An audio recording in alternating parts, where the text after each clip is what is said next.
The Spanish Empire unearthed more silver than any society before it, a mountain of wealth that should have secured eternal dominance. Yet, within a single century, that same empire crumbled under waves of debt, runaway inflation, and repeated bankruptcies.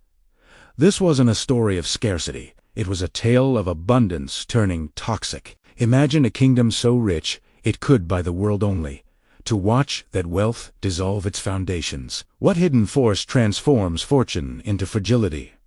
How does excess breed collapse? The paradox at the heart of empire. Too much money, without the structure to hold it, becomes a curse in disguise. A system flooded with silver, but starved of real power. Wealth that arrives unearned often leaves destruction.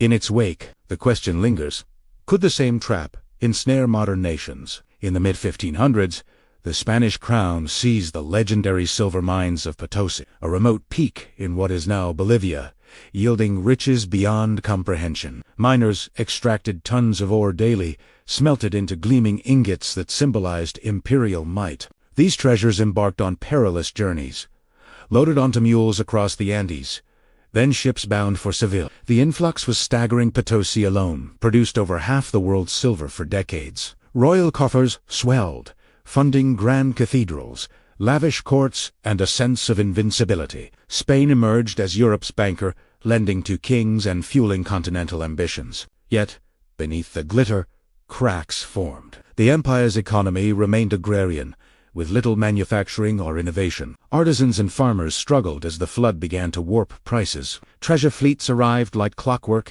but the silver rarely rooted in Spanish soil. It slipped away, drawn by the empire's vast appetites. Wars in the Netherlands, Italy, and against the Ottomans drained the vaults. Foreign bankers from Genoa and Antwerp extended credit, only to be repaid in silver shipments. Mercenaries from Germany and Switzerland demanded payment in hard coin. Suppliers in Flanders provided arms and cloth, all settled with Potosí's bounty. This outflow saturated European markets, where silver coins multiplied like never before. Prices climbed steadily. A loaf of bread in Madrid doubled. Then inflation took hold, eroding the value of every ingot. Spain, lacking domestic industry, turned to imports for everything from textiles to tools. These goods, produced in rising powers like the Dutch provinces, came at inflated costs. Silver flowed back out, this time as payment to foreign craftsmen and merchants. The empire had become a mere conduit. Wealth poured in from the New World, only to exit toward Europe's productive core.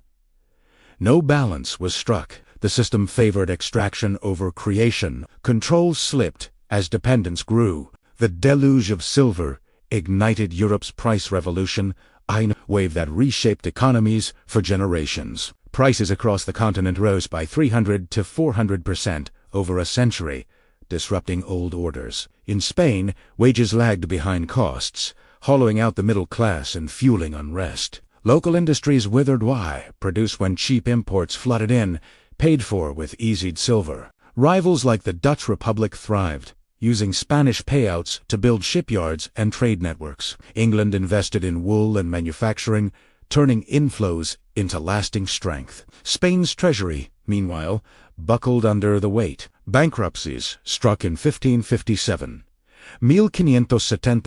1596 declarations of default, even as galleons docked with fresh loads. The crown renegotiated debts, but the cycle persisted. Wealth financed competitors' ascent, while Spain's power decayed. An illusion of abundance masked the transfer of true control. The structure fractured, confidence eroded. Today, resource-rich nations echo this ancient pattern, where windfall wealth undermines internal resilience. Oil exporters in the Middle East or Africa pump billions, yet face Dutch disease. Local currencies strengthen, making non-resource exports industries shrink as imports surge, creating economies hooked on volatile flows. Venezuela's oil bonanza funded grand projects, but when prices crashed, inflation soared and shelves emptied. Nigeria extracts crude, yet poverty persists amid elite capture and foreign dependency. Financial speculation in modern markets mirrors this.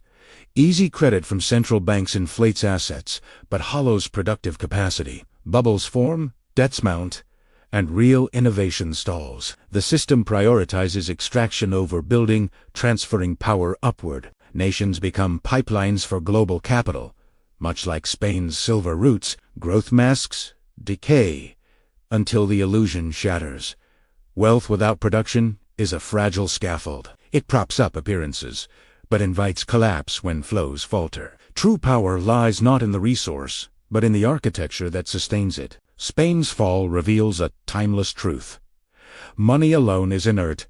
It's the system of creation, exchange, and control that endows it with force. When abundance bypasses that structure, it erodes from within, widening divides between classes and nations. Debt becomes the hidden transfer, shifting burdens downward while elites cling to illusions. Confidence in the system wanes, balance tips toward rivals. Empires rise on production, but fall on dependence. The Spanish didn't exhaust their silver, they exhausted the meaning behind it.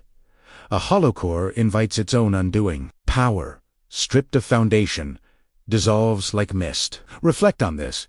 In our era of digital fortunes and endless credit, what structures truly hold? If this exploration of hidden economic forces resonated, subscribe for more dissections of power's architecture. Like if you've seen modern echoes of Spain's trap, comment below.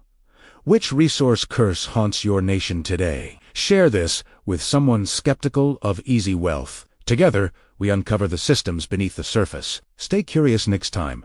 We reveal how debt reshapes empires.